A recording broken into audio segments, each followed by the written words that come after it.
Hello everyone and welcome again to Talk to Connect. My name is Fatma and as usual we have such incredible people coming to share their stories and their journey so that we can be inspired and be empowered. Today we are honored to have one extraordinary lady. She is full of wisdom and experience. Fazilla is from South Africa. She is a keynote speaker, she's a mentor, she's a coach. She has experience of 23 years in corporate training, and she won an award with Women of Wonder. So let's welcome Fazilla for such an interesting interview with a lot of insights and a lot of inspiration. So hi Fazilla, how are you? I'm well, thank you, Fatima. How are you doing? I'm good. Thank you so much for joining us today. I'm so happy you agreed to come to Talk to Connect and take your time to be here. So welcome so much. One of the reasons why I invite people to come to Talk to Connect is I like people sharing their journey, to share their journey so that there's a lot of people out there who wants to start a business or start something or becoming have a change, but they feel like there's circumstances that are holding them. And we are living in this world where there's a lot of noise, where you can't become an entrepreneur in 1 week and make $1 million, and people have hopes and when they try, they end up failing. So I like to invite people so that people can share their journey, and people have to learn it to be something. It's a journey. It's not just an overnight thing. You just don't become an entrepreneur, or you just don't change your life in overnight because you went into a program. So I want to welcome you. I want you to introduce yourself. And I know you've been in this profession of training and helping people changing for the last 23 years. So I'd like you to take us through that journey of becoming who you are from the start to who you are right now, a successful woman with a lot of achievements. Okay, thank you for giving me the opportunity, and I'm very honored to be here today. So my story starts, a long time ago when I was in matric. I wanted to become a nurse, and my mother wouldn't allow me to become a nurse because I had to stay in a dormitory. We're obviously from the Muslim family background, and it's not allowed for a young girl to go out and stay on her own, so that wasn't allowed. And then I thought I'll take up teaching, and I couldn't take up teaching because the training center, the training college, moved away out of Johannesburg. I'm actually from South Africa. Okay, so we have a power outage, so that's why it went a bit dark. Okay. So, okay. I couldn't become a teacher because I couldn't travel that far. So that would be another obstacle for me to get to what I wanted to be. So I got married. When I was in matric. I got engaged, and then I got married when I was 19. And in those days, you just go straight into your husband's home and then you start living a different life. I then had to start working because the two of us couldn't manage on his salary alone. And I went into the bank. Now that job was actually by default, which means that I was looking for a job and everybody else was going to the bank, and I got employed, right? First shot, no other interviews or anything like that. So I was a banker. If I can tell you something, I became a banker in 1981. And on the 1st of March this year, it was 40 years that I'm actually in the bank. So this is the third bank that I'm working in. Okay. Yes, it's 40 years, and I'm supposed to retire in the next 6 months. And I think I'm really looking forward to it because then I can then spend more time on what my passion is, and my passion is actually coaching. So we're going to go back a little. And, I was a banker, and I was in foreign exchange. I was a salesperson. I was a manager of an agency and a branch and whatever else. And in 1998, I decided to go into training. Now, Fatima, you'll notice that people don't always stay in the same job all the time. Yes. So what they do is they move. And even though I was in the organization, I didn't do the same thing over and over again. Mm-hmm. So the reason why I disturbed is because we have load shedding here in South Africa, or in the training environment. So it's not just only training. I'm also I was training on satellite. When you're training on satellite, you have an audience, like in the bank. I have an audience throughout South Africa. So I'm training all my consultants throughout South Africa on satellite. It was almost like I have my own TV station, right? So I became quite used to speaking to a big audience. And starting my journey, you know that last year we were in India. Yeah. And before that, we started with Khan. So that's when I got that certification. But I was already having a coaching certification with my education, training, and development qualification. Yeah. So I took that on from Afin so that I could go into the professional way. And we were there in March last year, this time. And that's when my whole life changed, because I've learned more now in this last year than I have in my last 62 years or whatever it is. So I've learned a lot. You know, the thing about me is, Fatima, I like to make a difference in people's lives. So when I interact with people, it's always supposed to be a win-win situation. I want people to succeed. And I always tell people that even if you are my boss one day, that's okay, as long as I know that I've left a legacy. Yes. I've made a difference in your life. And that's why I'm so passionate about what I do. That's very nice. I'm impressed that you've been doing this, being in the back for the last 40 years. That is quite a long time to be in one profession. But I feel like if you've been in that profession as you are a trainer and now you're a coach, it's like it's something that, as you said, you like making a difference, and it's your passion. So that's where you get your drive, and I think a lot of people don't understand that whatever you get as a drive for you is what makes you keep on going. So I want to ask you, because I know there's a lot of people, especially me and you, we're coming from Africa, you're from South Africa, I'm from Kenya, and we just have this mentality that I am from Africa, and because we don't have opportunities, you can't make it in life. And actually we end up saying, you know, we're meant to be it's a belief that you either have to struggle in life, or you just have to come out of South Africa, go somewhere else and make your life. But you made it, and you made your life to be stable in South Africa. And like so many people who decided, okay, I'm going to go out of South Africa, I'm going to find a better life, and they end up not doing anything. I'm talking about through experience, because I left home coming to Dubai, and 10 years around the road, I was so confused, so lost, and I didn't even know what I wanted until when we met in India and I started the same program like you. That's the time my mind started opening, and that everything changed. The way I see things, the way I wanted things are so different. So what would you tell someone who feels like, because of where they were born or because of what's the situation they've been in, they cannot become better, or they cannot change their lives? You know what? Everything is up to you. You have to decide that you're going to do it. And nobody is going to force you to do anything. So, like if it's today compared to where I was a few years ago, you have multimedia. You have so many opportunities to learn. And that shouldn't be stopping you. So the first thing you should do is, we get a lot of opportunities to join in for free sessions, like we started with Afin Khan, but there's a lot of other top speakers, motivators, coaches, trainers. What they do is they offer you a freebie. Take the freebie. Take the freebie and learn from it. So there's one thing about me is, if you ask me to do something, I'm going to do it. I'm not going to say, no, I can't do it. And I have my counterparts, not my counterparts, my actually colleagues that will say, you know what, I can't do it. And they just, walk away. And somebody has to do it in the end. So what I've done is I learned that it's an opportunity for me to learn. It's an opportunity for me to learn. Yeah. So I take advantage of every opportunity.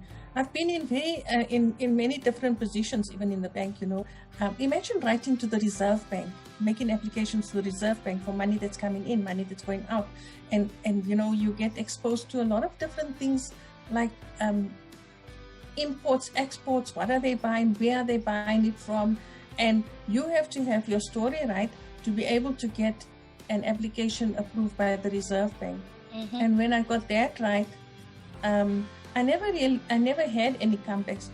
You know that feeling when your application is approved. So that's why I developed my my love for writing as well, because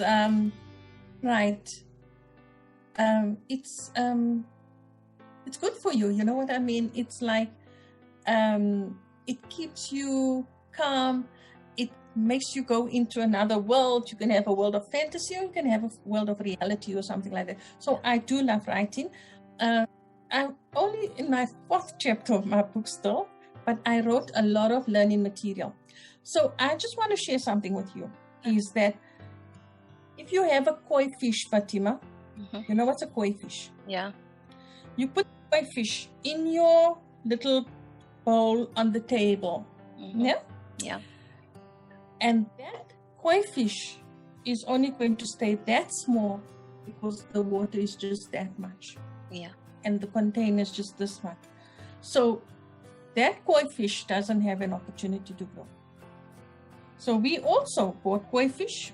Obviously, koi fish are very expensive. So we bought the smallest one. And then we put it in our pond. So when you put it in a big pond, it starts growing. It can grow very big, and it becomes very valuable as well. So I think your thinking and mentality should be like a koi fish. Don't keep it in a small bowl. Keep it in the ocean, big. And if you think big, then you're going to see where you're going to go. And I was talking about this. I've had a few interviews this week too also. And I said, it's not always about money. It's still my learning experience. I'm not in a salary. So right now I'm in a state of contribution to give back to society. So that's where I am. So learning comes, whenever learning comes, you take the opportunity, but it doesn't come to you. You have to go and look for it. So that's where I'm coming from. That is amazing. I agree with you completely. We don't know that if you don't look for opportunities, you cannot go anywhere. A lot of us are waiting for opportunities to come. You are waiting for something to happen. And I think when you talk about change, when you said, when I started working with Arfin Khan, you find yourself understanding, if you don't go out there, and this is what I learned, if I didn't go out there and start that cause, then I wouldn't understand that there is more to me than what I was seeing. So you have to go out and find the opportunities. And I love the fact you use the koi fish and say that you have to think bigger. And I think this is where people find you limitize your imagination.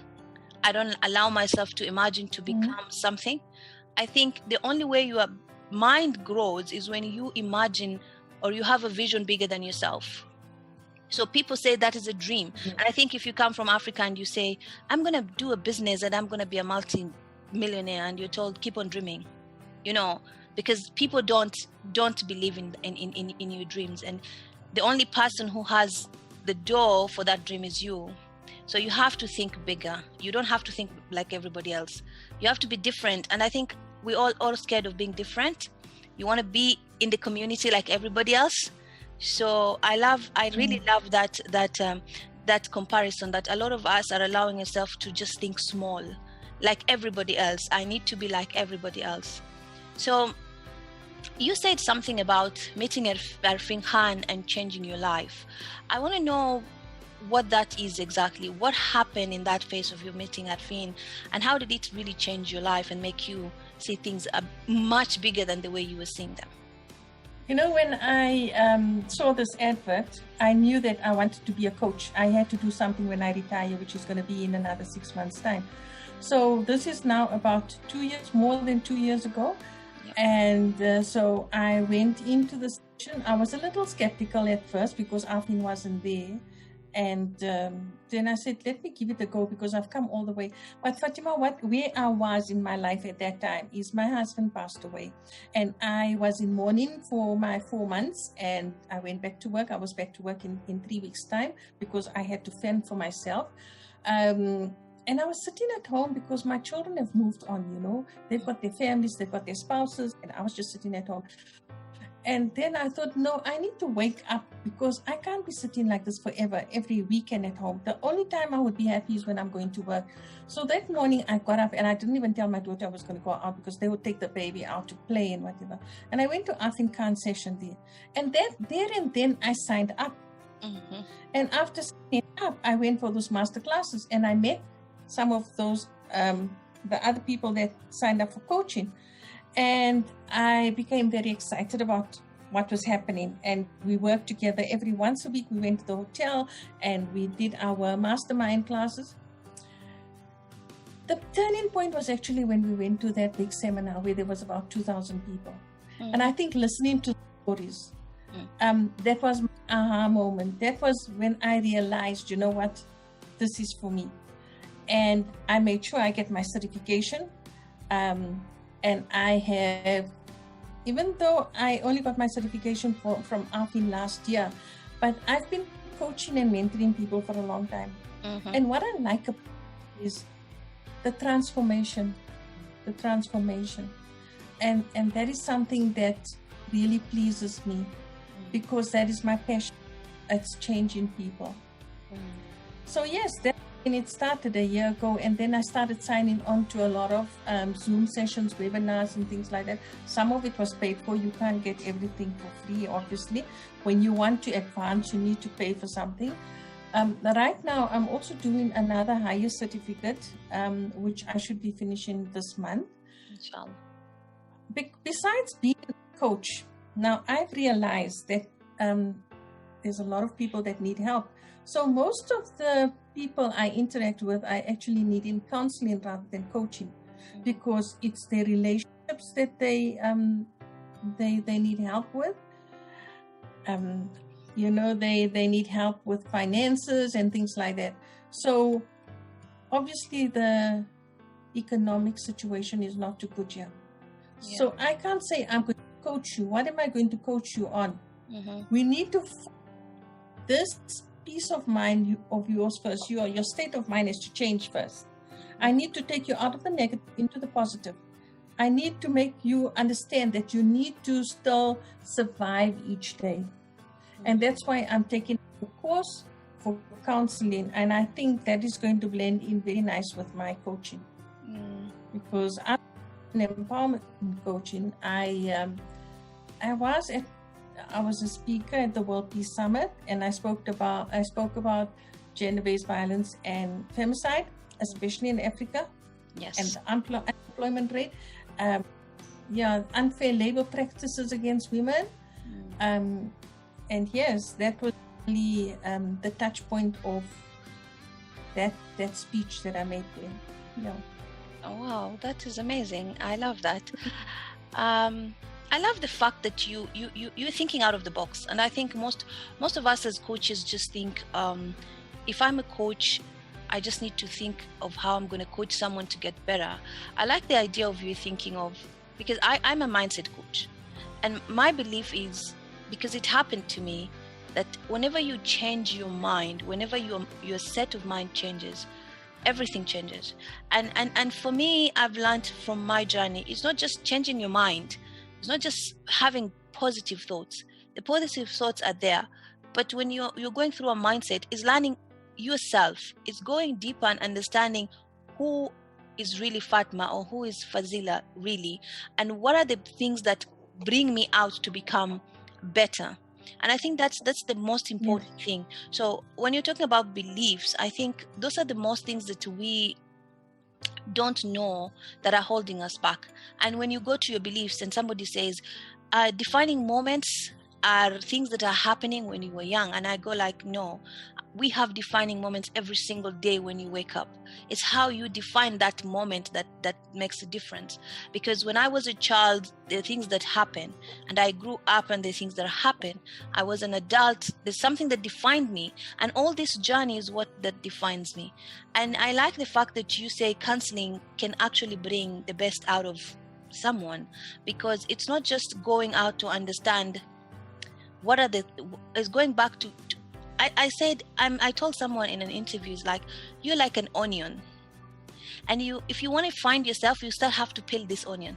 So you peel one layer, and there's another one that's holding you back. So you have to peel until you get the onion that you want and the person that you want.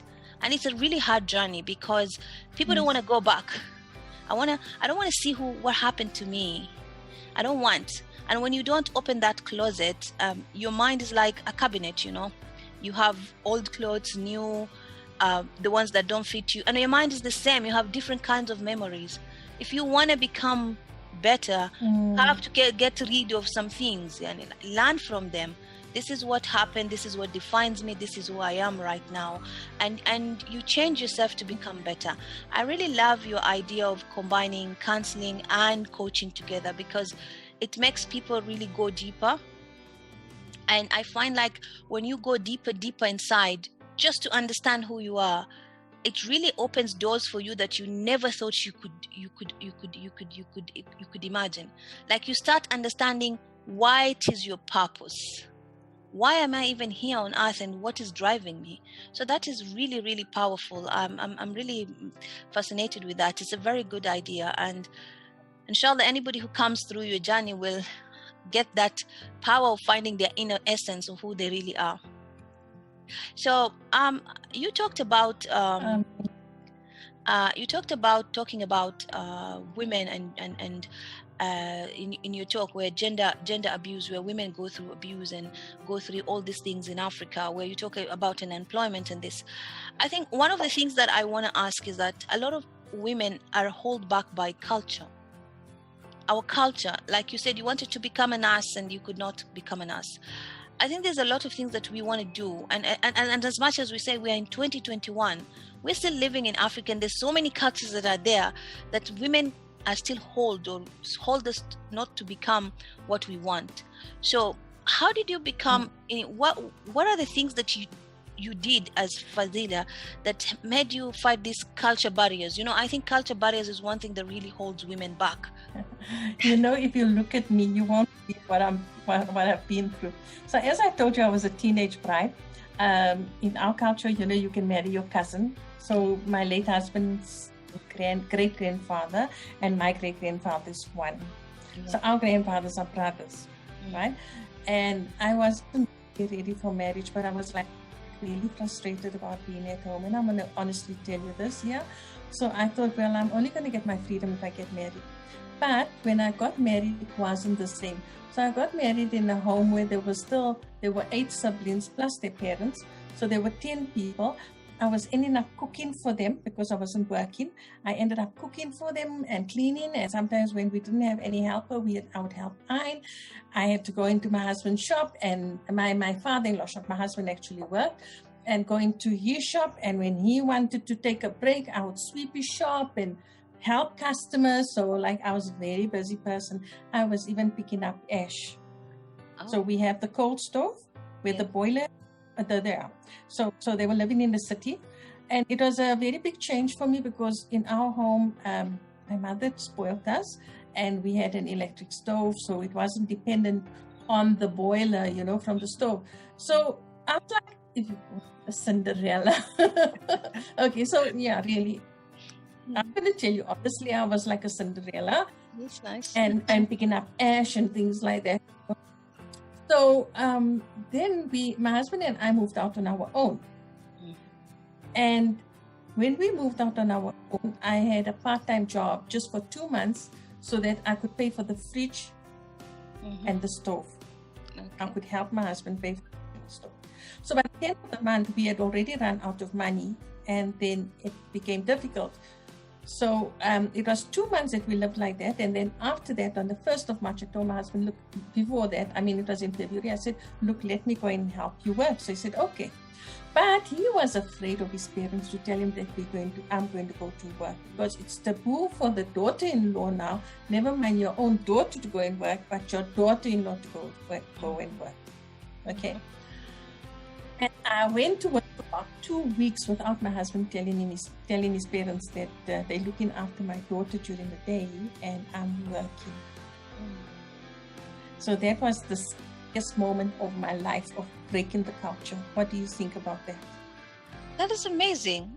It is amazing. It's like you follow your dream despite what? If you didn't do that, you wouldn't be here today. And I think that's what a lot of people miss.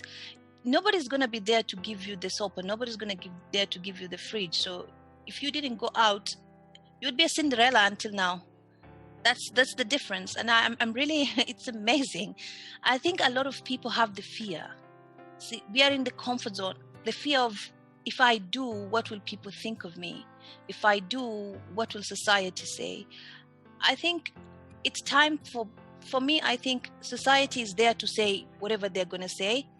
But when you do the right thing and people see the change, they end up respecting you. Would you agree? So now, after all that, you have a certain respect in your family and people. Am I right? You are so right, because I unchained myself and I became a free woman. I became financially independent. That was the main thing in my life. And even though I became someone that was like breaking the custom and things like that, today, Fatima, if you look at my social media and you see the compliments and the comments that people make there from my family, and they're, especially my in-laws, they are so proud of me, about my achievements, and the fact that they encourage me, they tell me how well I've done and things like that. I'm wanting to move even more forward. Yes. And I think it's my friends, my family. I've met a lot of friends on social media, and like you, I've become close to you as well. Yeah. So I feel that even my social circle has gone big.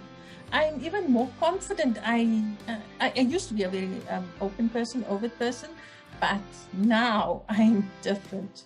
I think if you saw me a year ago, you wouldn't have seen me. We were there together at Sea Princess. Yeah. You didn't see me as, and you didn't even recognize or notice me. Yeah. Yeah.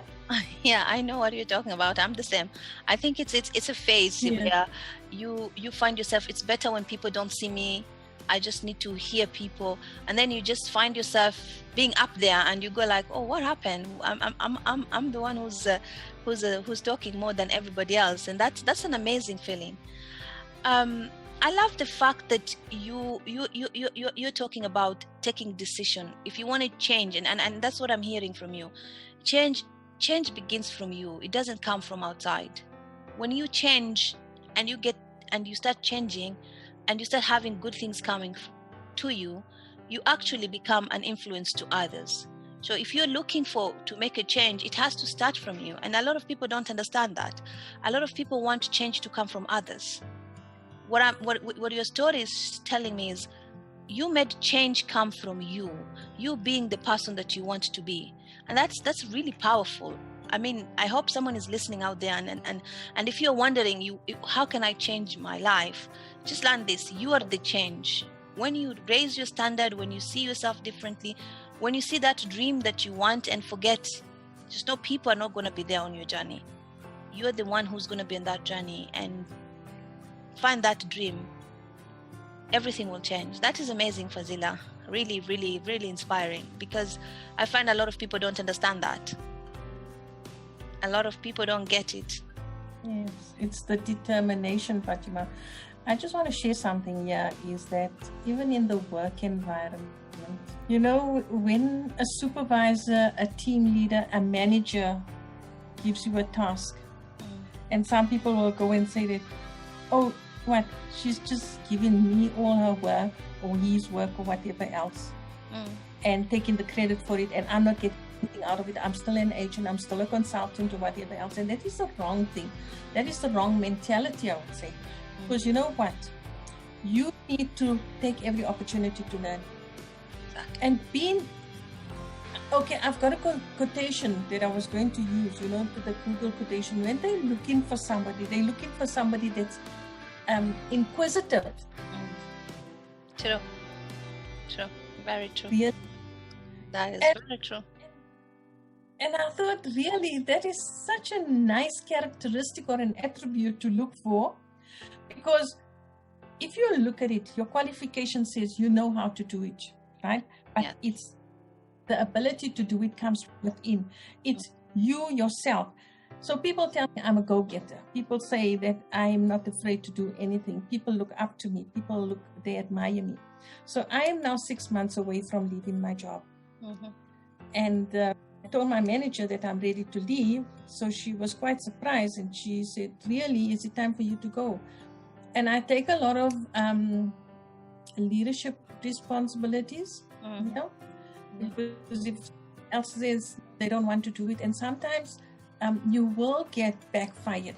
You will get people that will be resistant to change. You will get people that say, no, this is not part of my job description, so I'm not going to do it. Yeah. Yeah. But I'm going to leave. So the panic is starting now that Fazilla does all this legal stuff and things like that. Mm-hmm. And when she leaves, who is going to do it? Mm-hmm. So they're already in a panic mode. I am now really willing to help them and say, okay, come. You are going to come and be my understudy. We're going to help you how to get through everything. And they need to be innovative. They need to be proactive rather than reactive. And I'm going to use the example is that the one day, they said that they're only facilitators, so they don't have to design learning material. Mm-hmm. So I said, why do you expect the bank to send you on a course where you can learn to design learning material, but you don't want to do it? Yes. And sometimes I would even be so outstanding that I think I even surprise the manager. But I don't want to be someone that's forcing someone to do it, because if you force someone to do it, they're not going to do it nicely. Yes. They're not going to get it right. Exactly. They will fail dismally. Quite often you will see that you give an opportunity to a person to say, okay, I'm developing you. Let me put you in this new position, right? So you can get a promotion or something like that. And then when they fail, blaming you because you put them in that position. But that's not the case. I gave you the opportunity and you didn't take advantage of the opportunity. I really, really love that. And I love the fact that even when you're going and you're going to move, you still have the willingness to support the people so that they can learn and get to do the job, to become more innovative and more knowledgeable on the job. It's amazing. Not a lot of people can do that. What I'm learning from you, it's amazing. I'm learning a lot of things from you. It's like if you don't put yourself towards things, you will never become better. And I think a lot of people are narrow-minded. I am an accountant and that's all that I want to be. But you never know the benefit of learning something new in life. You never know where. So and for me, I'm talking from experience. If you'd have told me, do you want to know how to do a Zoom call or work on a computer about communicating or just making designs for a poster or something, I would have told you for what. But now that I'm doing coaching, I'm realizing these are things that I need. I need to know how to create my posters and my banners and all these things, and I need to put myself out there. And if I don't learn, it will mean I will keep on finding people to do for me. So you have to learn. Even if you find people to do for you, you've got to learn. The power of learning is you understand what they're doing, and even if you're talking to someone, you have knowledge of what you're talking about. It's not like you're just listening to something that you haven't heard about. We went to one of our mentors was saying most of the people start businesses and they don't want to learn about bookkeeping and all these things because they know they can bring accountants and all these things. But he said, if you don't know how to do your bookkeeping, when you're talking to your accountant, you don't even understand the story of your business because you don't know how your money is flowing. So it's useless for you to sit talking to him. If you want to run your business properly, you have to sit and learn these things so that when you're talking to the auditors or you're talking to the accountants, you're talking to them understanding where my business is and what are they talking about, because in the end of the day, your money is the one that's showing you your story of your business. And that was a really actually aha moment to me, because it was something like, why do I want to do accounts for? So I'm really happy that you're encouraging people to become more innovative and more to find and not a lot of people don't think of it that way. And it's so amazing that you're always thinking things out of, there's no box. actually. You're just doing things for growth. It's not that I'm in a box and I want to go to another box. It's just everything is clear. I just need to put myself out there and get the opportunities. People don't know that opportunities comes once in a lifetime. You never know how that opportunity can save you to become better. And like whatever things that you've done right now have really, the opportunities that you've taken have helped you. And if you're going to start your own business, you're more equipped than anybody else who's been working in that company for years. That's amazing. Very, very amazing. So I want to know, what is, because I'm listening to one thing that people say, like, I don't have confidence. And I think a lot of people will come to say, I don't have the confidence like Fazilla that I can go and be a go-getter and do. And I've been in that box for a while. Like, I don't think I have the confidence to say, I don't want to talk. I don't know if they are going to connect with me. It took a while for me to just come up and say, you know, I'm going to do this and I'm going to do that and build that confidence. So what does confidence really mean to you? What does it mean to Fazilla to be confident and outgoing and do all the things? To be confident, you know what, you need to release your inner potential. You need to get rid of all this negativity and, you know, whatever's keeping you behind. So this is where you can start. If you want to be confident, right? Start speaking to your family, your friends, okay? But to be able to be confident, you need to have a topic to talk about. Yes. Right? So you need to know something about global affairs so that you can start talking to anybody. Mm-hmm. Right? I was also on a personal branding course and I just finished this last week. You know, I still love going on all sorts of courses. So I was on a personal branding course. And it says, you know what, when you go to a party, you get there and everybody's already in groups. Who are you going to join? You most probably going to join the one standing alone. All right? Yeah. But if you are going to join a big group, how do you join the bigger group? Then you listen to them and you start talking, okay? Mm-hmm. And people tell me that, you know what, this function was boring. This wedding was boring. This birthday party was boring. This seminar was boring. Why was it boring? Because you were not part of it. Yes. You did not make yourself part of it. Because if you make yourself part of it, you would have enjoyed every moment. Very true. So I've been on many building sessions. I've done a lot of things. So even when I was in my 40s, or maybe I could have been in my early 50s, I was doing river rafting and abseiling and things like that. So you must do something different. You must do something different. But what I also say is there is something that I learned, and it was part of my training. When I'm training people, I say, you know what, if your manager says, or you want to do something, right? You want to accomplish a certain thing. Instead of letting a person tell you detail for detail what you need to do, you must work within the freedom of a framework. So you must do whatever you want to as long as you're going to deliver at the end of the day. So even if you are a coach, a trainer for many years, you know, I'm going to share something with you. And there's a story of Sven. He's a German woodcutter, young guy. And he gets paid according to the number of trees that he cuts, right?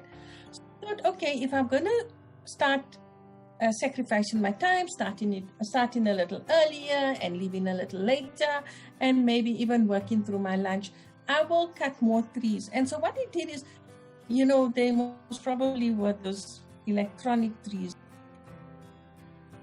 that you cut trees. 87 trees, 91, 93, 95, 101, 105. But when he got there, the more effort he put into it, he started actually cutting less. Mm-hmm. So he asked his boss, you know, I'm putting so much of effort, but I'm actually starting to cut less trees because he gets paid by the number of trees that he cuts. Mm-hmm. And his boss said, so Sven, when last did you sharpen your axe? When last did you sharpen your axe? You know that if you don't sharpen your axe, you're not going to be able to chop those trees. Am I right? Mm-hmm. So sometimes the same analogy you use in your learning, that even if I've been a trainer, even if I've been a coach, even if I've been an accountant or whatever, I'm even a doctor. Doctors also still have to go for sessions to update themselves. Yeah. So you need to take out time. Even doctors have to take out time to go and learn something new, so they abreast with technology, with whatever's going on in the medical field. They also need to take time out. The same with us here. Even if I've been doing the same job, you need to take time out. So this morning I was in a meeting and I said, these people must still come out at least once a month so that they can get like motivated, because they're doing a mundane job. So they need to get motivated. There's just one thing I want to share with you, and this is very important, is that we have the unemployment rate that's going very high. So yes, in South Africa, it was like really increasing, but with the COVID situation, there's a lot of people that have lost their jobs. So the women became dependent on men, right? So the man was the breadwinner, right? So now all of a sudden, either the man has lost his job or she becomes widowed. If she becomes widowed, she becomes destitute because she doesn't know how to look after herself. She doesn't know how to fend herself, right? Fend for herself. She doesn't know how to pay the accounts. She doesn't know how to manage the bond. She doesn't know that the estate has to be one or whatever the case is. So what they do is actually they have a skill cook. So a lot of women here in South Africa are starting to make savories and cook for people and things like that. But now the market gets super saturated. You know what I mean? It's getting saturated because everybody's saying they can do it. It's a natural skill. It's the Indian thing also that comes along, that we learn to cook when we're very young or something like that. So I have a relative and I believe in her. And I said, I don't want you to only have this small target market. Yes. So she's got a small target market of a few people in the family or a few people in the neighborhood or in the community, and then she's targeted a few shops out of town. I want her. So as I was saying, we need to empower these women, Yes. To grow big, because there's a demand, all the other people like samosas. They like mango pickle, and people are prepared to pay the price. So why not do that? Because you know what, I must tell you, South Africans, maybe they are too ashamed to go and stand on the street and be a hawker or something like that. And when the foreigners come and do this, then they feel it's unfair. So, back down. Not. It was like when I'm telling you a couple of years ago, there was no halal eateries. There was no halal restaurants. Yeah. Now these people come from overseas, and they're opening up chicken tikka or whatever else, or a braai or whatever else, and they are making more money than us. So you mustn't be in the shell to say, you know what, I'm embarrassed to do something, because nothing is an embarrassment. You need to look after your children. You need to do something, and you need to earn that piece of bread for the day. Yes, that is true. It's really true. And I think a lot of people are in the closet of, I'm ashamed to do something, or I cannot do it, or I don't know how to do it. But unless you start doing something, you wouldn't change anything. So the change comes after you start. And I think a lot of people coming from Africa, I think I can relate to that. You feel like, I'm from this place, I cannot do, my neighbors are going to see me, my friends are going to see me sell the samosas. It's embarrassing. But when someone else comes and will do the same thing, you start feeling insecure. So you should not listen and listen to other people's opinion, because nobody can live your life. Nobody knows your pain, and you have to be the one who's driving your life. I think a lot of people miss that. And this brings me to this question of people. Which kind of people? I think we forget that the people who are surrounding us are very important to our growth. People who are around us and what we communicate with them and how they help us to grow. So how do you end up finding the right people in your journey? Because I think it's very important to have the right people in your journey for you to grow. And at the same time, it's so painful to let the people that you love or you care for to just leave them and start a new life. But without doing that, then you can't be where you want, because you want people who can see your growth. And as you're saying, you're going to so many causes, you're meeting so many people who are inspiring you to the next level. And when you come home, you sit down and see people who are narrow-minded, and you go like, this is not the group that I want to be there. And it's so hard for people to move. So what advice can you tell to someone who says, I can't leave my group because it's not nice, but at the same time I want to grow and build my business? You do outgrow your people, right? You do outgrow your people. So it could have been 1998, between 1998 and 2002. I had a colleague. So she was living in a certain township, and she didn't have a car. She didn't know how to drive, but she was going into managerial level. So our manager told her, it's the way you carry yourself. So, I live here in Marlborough Gardens, but Sandton is known to be the golden mile of Africa. Have you heard about Sandton? Yeah. I haven't, but I've heard about it. Sandton, yeah, so you've heard that Sandton is the golden mile of South Africa. So you'll think everybody that stays in Sandton or lives in Sandton live in a mansion or something like that. So obviously we have in a very simple home and things like that.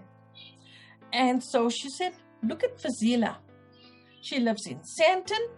She's got her own car. Look at the way she carries herself. When she speaks to you, she looks at you straight in the eye and whatever else. I want you to get out of that environment and move out of that environment and move on. You know what I mean? And she only told me this, and it so happened that we all worked at a certain bank, and now we're working at my third bank. And there's 7 of us that together in the training department there in that first bank that I was working in. So we all here in this third bank because we've moved on. It just wasn't worth it. And so she tells me this a long way after that incident. So what I'm saying is that don't be inhibited by the mediocre. That's asking me about how I network. So you and I came back from India. You only knew the people from Dubai, and I only knew the people from Johannesburg or Cape Town. There was only 10 of us. Yes. But we only knew Shares, David, and maybe Imran. That's the only 3 people that we knew. Yeah. When we got there, we met more people. Hunain came to sit with us. We had a dinner together and whatever else. And then when I came back, I was in a lot of Facebook friends requests. And mostly from Coach to Fortune. Yeah. And I accepted. So some of the people here didn't really accept them, but it's fine. But it's the law of attraction. Like the one coach from Durban will say. His name is Tony. I'll just mention him as Tony. Yeah. So he's a law of attraction coach. Law of attraction says, is that look for that and you will find it. Find it, true. I can't give you that. There's a section here in your brain that tells you. I just can't get it, So it's like I'm attracting people of the same profession, engineers, doctors, professors, government people.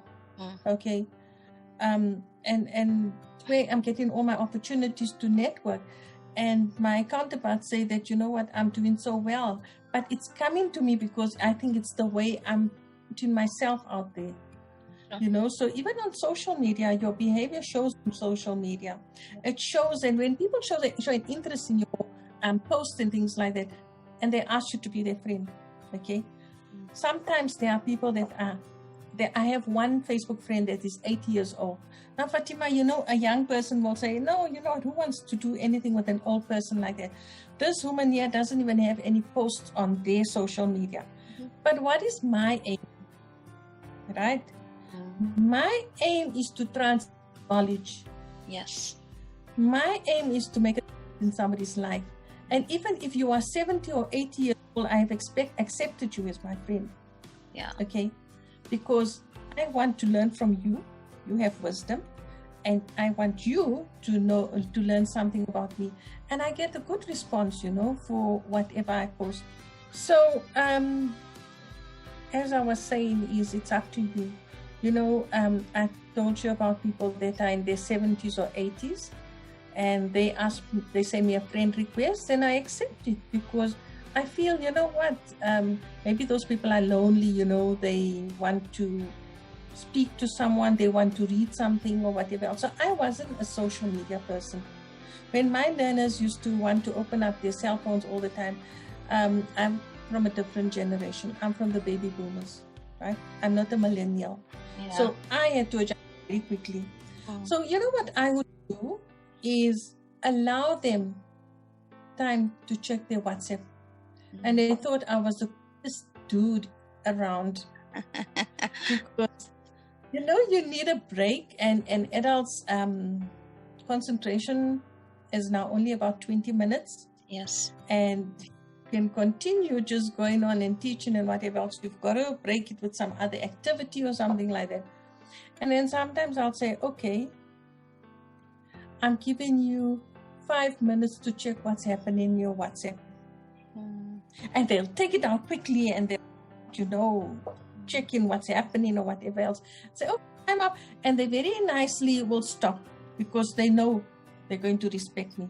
You know why I did this here? Because you're looking down, but your phone is here. You're playing with your phone. When I ask you, what are you doing? Put your hands up, but it's in your lap. Yeah. So obviously, so I had to learn their tricks, and I had to accommodate for them for their tricks. And they think I'm very cool. Yeah. Because I know, and we have a good laugh about it. I love it when they appreciate the little things that you do for them, that makes the learning even more exciting. Yeah. That is, I love that. I love that when you appreciate the little things that you do, it makes a difference. And I like, there's this saying that says people will not remember what you did, or they will not remember what you said, but they will remember how you made them feel. And I think that's where the respect comes from. If you make me feel important, respected, and loved, I will always cherish that, and I will give it back.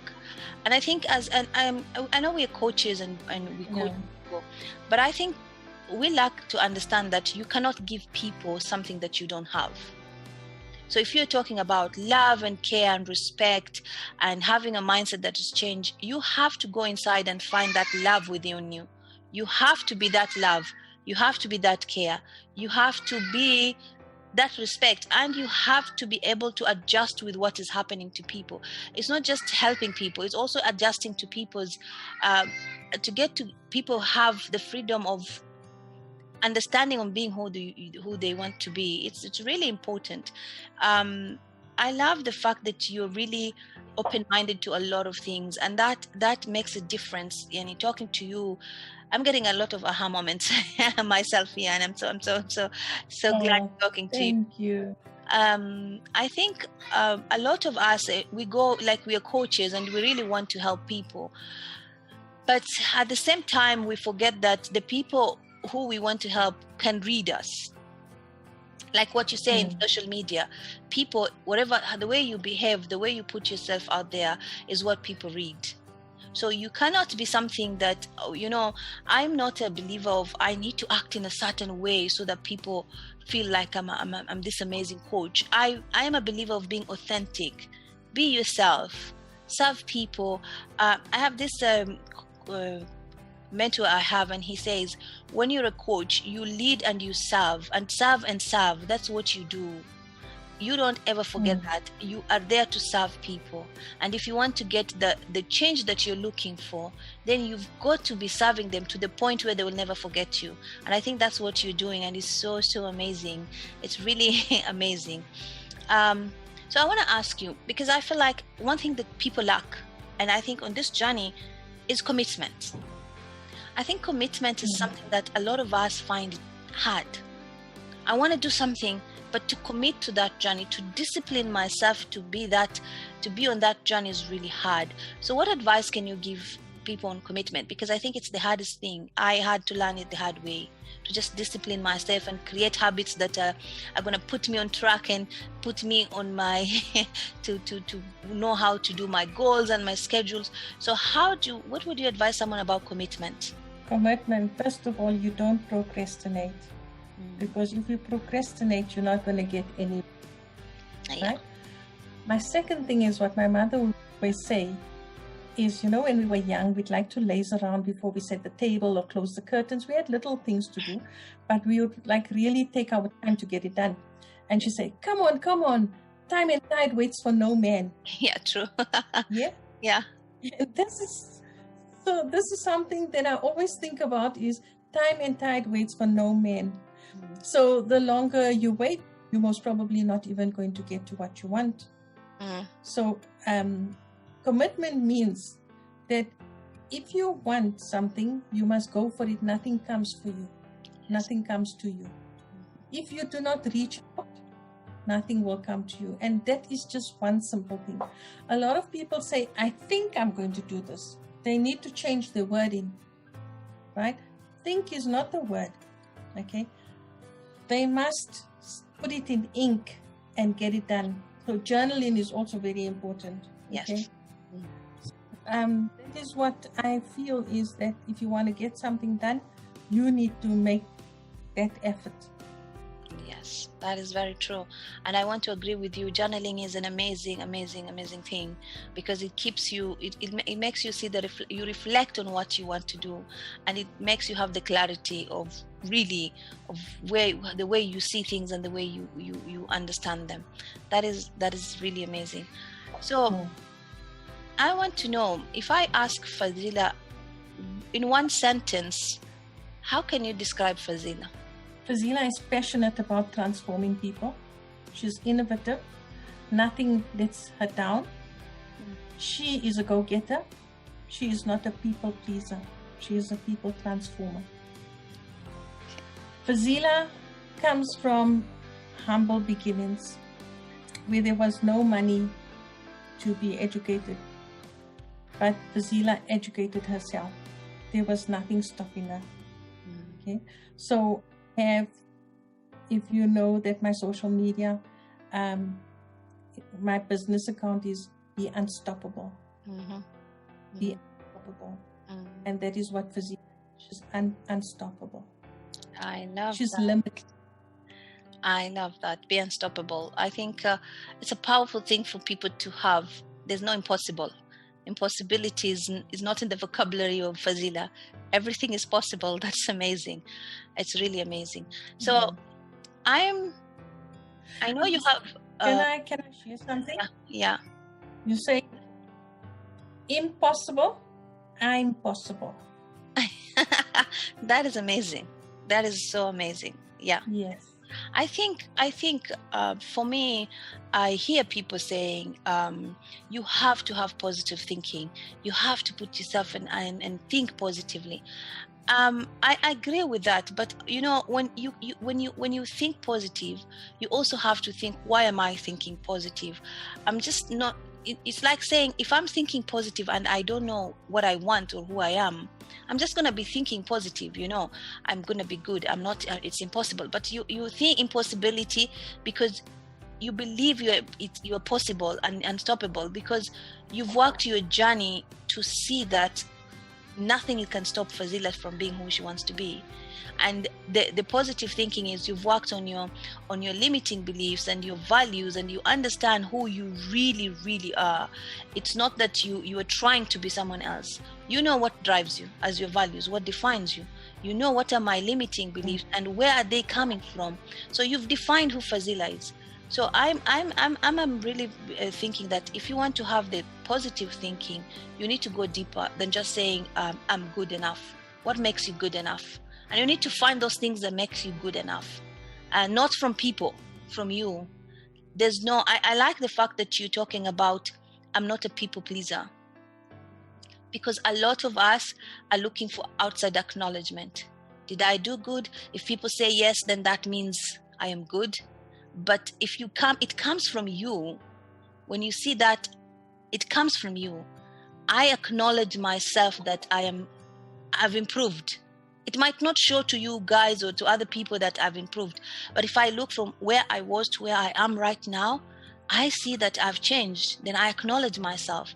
That is growth. That's the time now you talk like Fazilla and say I'm unstoppable, because you see your growth and you see where you believe in yourself to the next level.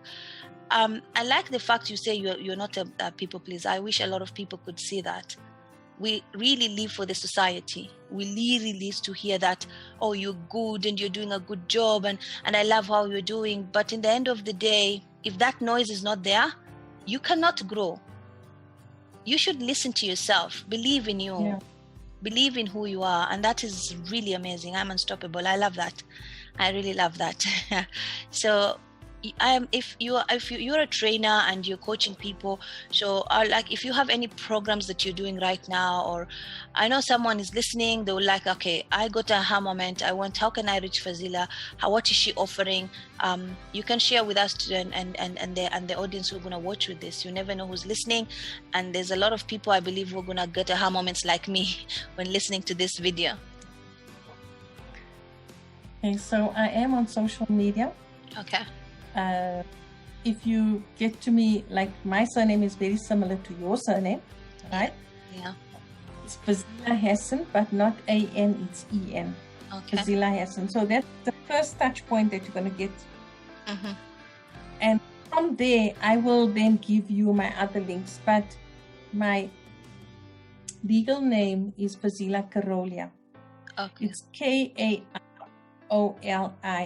You remember what David Nair says? I do not have a business card. Look me up and you'll find me. Yes. You remember what? Yeah. So Fazilla Karolia. Mm-hmm. Yeah, Fazilla Karolia. Karolia. Karolia is my surname. Fazilla is Fazilla.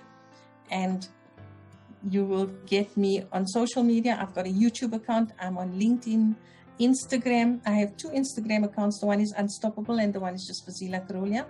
2 Facebook accounts. One is Fazilla Karolia and one is for the Unstoppable. The other one is Fazilla Hassan. That's where you do the private things, you know, your personal achievements and things that you want to share to the bigger audience.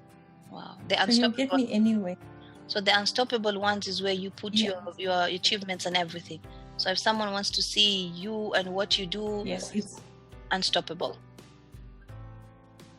That is amazing.